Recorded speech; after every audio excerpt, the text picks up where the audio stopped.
সম্মানিত মাস। কি মাস? সম্মানিত মাস। কথা বলেন, কি মাস? সম্মানিত মাস। এই রজব মাস হলো সম্মানিত মাস। আর আমরা যেই নবীর উম্মত, ওই নবী ও সকল রসুল, সকল নবী, সৃষ্টি জগতের যা কিছু আছে সবার চাইতে সম্মানিত। সুবহানাল্লাহ।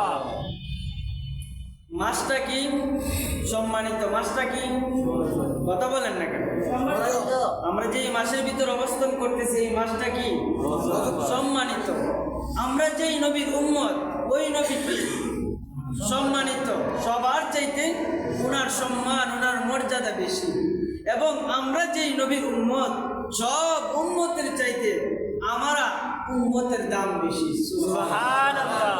তাইলে মাস পাইলাম সম্মানিত, নবী পাইলাম সম্মানিত, উম্মত হলাম সম্মানিত।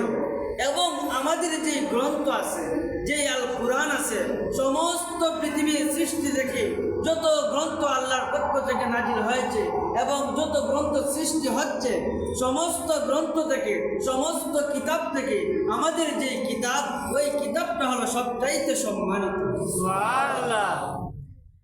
এবং আমরা যে ধর্মের লোক, ইসলাম ধর্মের লোক, আমরা মুসলমান, ইসলাম ধর্মের অনুসারী, পৃথিবীর সৃষ্টি থেকে যত ধর্ম আল্লাহর পক্ষ থেকে হোক এবং বান্দারা হোক, যত ধর্ম বানাইছে, সমস্ত ধর্ম থেকে আমাদের ধর্ম হলো সম্মানিত।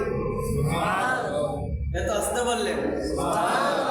তাইলে এখন বলেন, আমরা কোন দিক দিয়ে অসম্মানিত? মাসের দিক দিয়া, ধর্মের দিক দিয়া, কিতাবের দিক দিয়া, নবীর দিক দিয়া, উম্মতের দিক দিয়া, কোনো দিক দিয়ে আমরা অসম্মানিত না। সবচাইতে সম্মানিত লোক আমরা। আমাদের ভিতরে খুশি না বেজা? আমরা খুশি না বেজা? আমরা সব দিক দিয়ে সম্মানিত। আমরা খুশি না? তাহলে যে আওয়াজ দেন ওই আওয়াজ এমন হবে সবাই বেজা। খুশির আওয়াজ কিরকম হওয়ার কথা? আমরা সব দিক দিয়ে সম্মানিত। তাইলে সম্মানিত হইলাম, তাতে আমরা বেজা না? তাতে বেজা না? খুশি। তাইলে আল্লাহ পাক রব্বুল আলামিন আমাদেরকে সব দিক দিয়ে সম্মানিত করে আমাদেরকে খুশি রাখছেন। সব দিক দিয়ে সম্মানিত করে, সব দিক দিয়ে রহমত দিয়ে, বরকত দিয়ে আমাদেরকে চতুর্দিক দিয়ে খুশি রাখছেন। এখন চিন্তা করেন, আমরা কোন দিক দিয়া, কোন কাজ কইরা আল্লাহরে খুশি রাখতে পারছি? প্রশ্ন আসে না? আল্লাহ তো আমাদের সব দিক দিয়ে খুশি করছেন। নবীর দিক দিয়ে খুশি, মানুষ দিয়ে খুশি, কিতাব দিয়ে খুশি, ধর্ম দিয়ে খুশি, সব দিক দিয়ে আমরা খুশি। তা আমরা কোন এমন কাজ করলাম আজ পর্যন্ত যেই কাজের দ্বারা আমি 100% বিশ্বাস করতে পারি ওই কাজ আমার আল্লাহ আমার উপরে খুশি? কেউ বলতে পারবেন এমন কোন কাজ করছেন আজ পর্যন্ত যে আল্লাহ আপনার উপরে খুশি? 5 ওয়াক্ত নামাজ সঠিক মতো আদায় করলে আল্লাহ খুশি বন্ধ। তাহলে 5 ওয়াক্ত নামাজকে আমরা সবাই আদায় করি? করি না, করতে হবে। করতে হবে ইনশাআল্লাহ।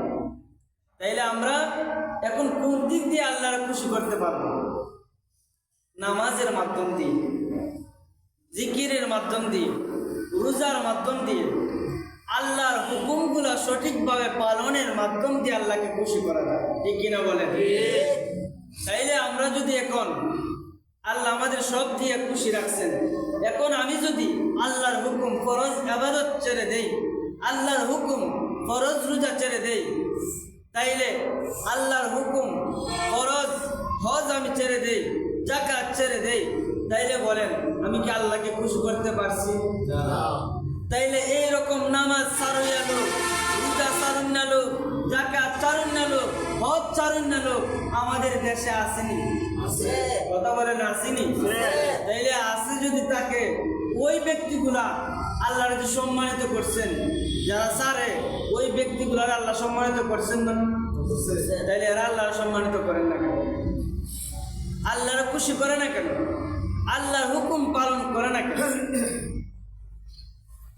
এখন বলবেন হুজুর আমি তো দুনিয়াতে আইসা অনেক ঝামেলার ভিতরে পড়ে গেছি, যেই জামানত করার কারণে নামাজ ঠিক মতো পড়তে পারি না, যাকাত ঠিক মতো দিতে পারি না, রোজা ঠিক মতো রাখতে পারি না, ঝামেলা, প্রচুর ঝামেলা, প্রচুর কাজ, যে কাজের কারণে আমি আল্লাহর ইবাদত করতে পারি না। আপনি দেখাইলেন রোজা, আপনি দেখাইলেন আপনার ব্যস্ততা, আপনি দেখাইলেন আপনার দুনিয়া, কিন্তু আল্লাহ কি বলেছেন যে বান্দা তোমারে আমি দুনিয়াতে পাঠাইছি, দুনিয়াতে যায়া তোমার কাজ নিয়ে ব্যস্ত থাকবা আর আমার কাজে সময় দিবা না।